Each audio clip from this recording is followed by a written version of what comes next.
यही सवाल 1947 से पहले कक्षा के विद्यार्थियों से पूछा गया था। इस सवाल के जवाब में उन बच्चों ने अनेक उत्तर दिए थे। किसी बच्चे ने कहा कि मास्टर जी, वो आसमान है जिसको हम देख तो सकते मगर छू नहीं सकते। तो किसी बच्चे ने कहा कि वो सूरज है जिसको हम देख तो सकते मगर छू नहीं सकते। मगर उसी कक्षा के बाहर एक बच्चा खड़ा था जिसने कहा कि भले ही मैं प्यास से मर रहा हूं, मेरे सामने तालाब हो, लेकिन फिर भी मैं उस पानी को पी नहीं सकता क्योंकि मैं अछूत जाति का हूं। और वो अछूत जाति का बच्चा कोई और शख्स नहीं था बल्कि हमारे भारत के संविधान बनाने वाले डॉक्टर बाबा साहब भीमराव अंबेडकर जी थे। Greetings, ladies and gentlemen, honorable dignitaries on the dais, and my fellow participants. A very good evening to one and all present over here. Today, I am standing before you to speak on a very uncomfortable truth. भारतातील संविधानासमोरील आव्हाने. We celebrate Republic Day with great slogans and flags, yet in the street, justice has been sold, freedom has been ignored, and reality has been silenced. This is the harsh reality of our Constitution. On 26 January 1950, our Constitution promised us to give us fraternity, liberty, equity, justice. But look around. Are we honestly living these values today? Or just the words become the textbook poetry? But before we question the challenges and Constitution, let us remember the pride and power of our Constitution. From the tallest mountains of Himalayas to the deserts of Rajasthan, from refreshing gardens of Assam to the busiest streets of Maharashtra, I can proudly say that our Constitution is the mother of our democracy. So the next time when you see the daughter of a poor farmer getting an opportunity to educate herself, or a farmer getting a fair price for his crops, know that it's Constitution that allows every citizen to stand tall with hope and dignity. Our Constitution is not just a document, it is a living promise. Article 14 ensures every citizen is equal. Article 19 promotes freedom to speak. Article 21 protects to our right to the life and dignity. And Article 15 bans discrimination.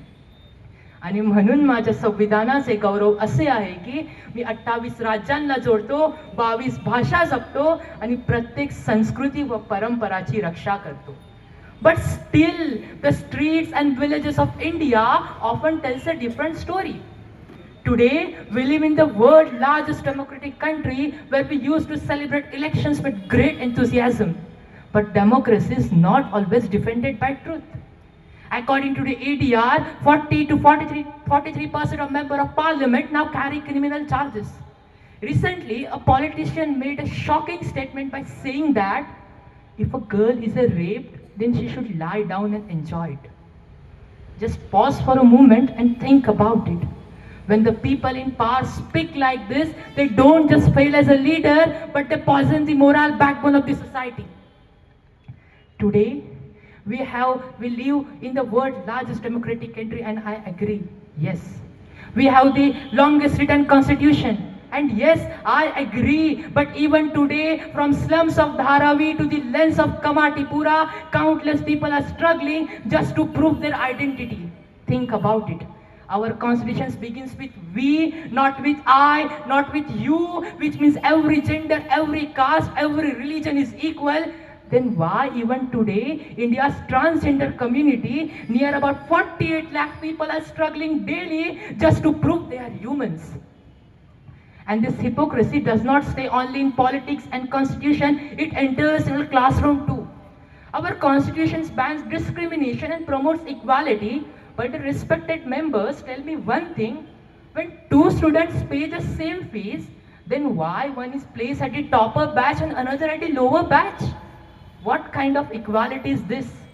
Today, we debate on education reforms and celebrate new education policy, but when it comes to sex education, we suddenly feel shame. The packet of cigarette which can kill you is sold openly, but when a girl has to buy these sanitary pads, she has to hide them in a black polythene, as if menstruation is a crime, not a biological cycle. Today, we feel shame about talking on periods after knowing one reality, that without she, there is no he. But still, the blood that gave birth to us is silently labored.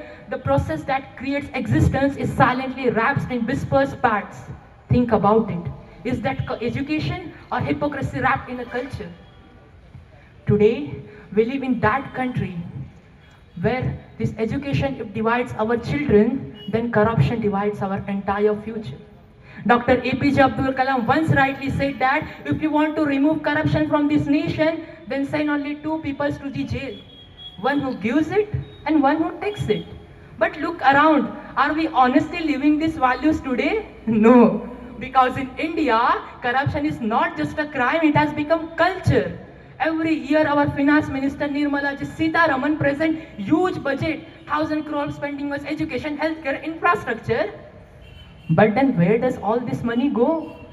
Why even today government school buildings have been collapsed? Why do villages hospitals do not have doctors? Is that development? According to the World Bank report, corruption alone drains 3% of GDP every year, and then we ask why does poor remain poor? बड़े कहते हैं बेटा पढ़ो लिखो यही भविष्य है, बड़े कहते हैं बेटा पढ़ो लिखो यही भविष्य है, पर किसे मालूम था कि इतनी मेहनत के बाद भी सिर्फ बेरोजगारी ही मिलनी है. Today India proudly say that it has the youngest population in the world. Oh, really? But what's the use of it when 24 years degree holders stand in line to get a peon job? When 2 crore students apply for 50,000 government vacancies? Tell me, how can a nation make a progress? अरे लाडकी बहीण लाडका बाहू योजना आल्या फार, लाडकी बहीण लाडका बाहू योजना आल्या फार, आता हवा रोजगार, मला भी हवा रोजगार. According to CMI report, India's unemployment rate has been increased up to 23% in last year. Today, no matter how many satellites we launch, a country cannot make progress when its youth is unemployed. We proudly talk about digital India and Viksit Bharat, but this is the harsh reality. So I conclude with this: when 56% students silently from depression, when 60% students do not have access to the mental health, ask yourself, can a nation become a superpower? The answer is simple. The nation we are dreaming will only remain an imagination, and imagination alone has never changed the destiny of any country. So let us be very clear, no level of technology, no level of military strength can build a nation truly great if the power is more important than the voice of the people. In the end, I just want to say one line कि घर सजाने का तस्वुर रखते हो, घर सजाने का तस्वुर रखते हो, आओ पहले इस घर की मजबूत नींव रखी जाए. From dusk to dawn, this earth is all we own. Let's protect this earth as it is our own. Thank you so much.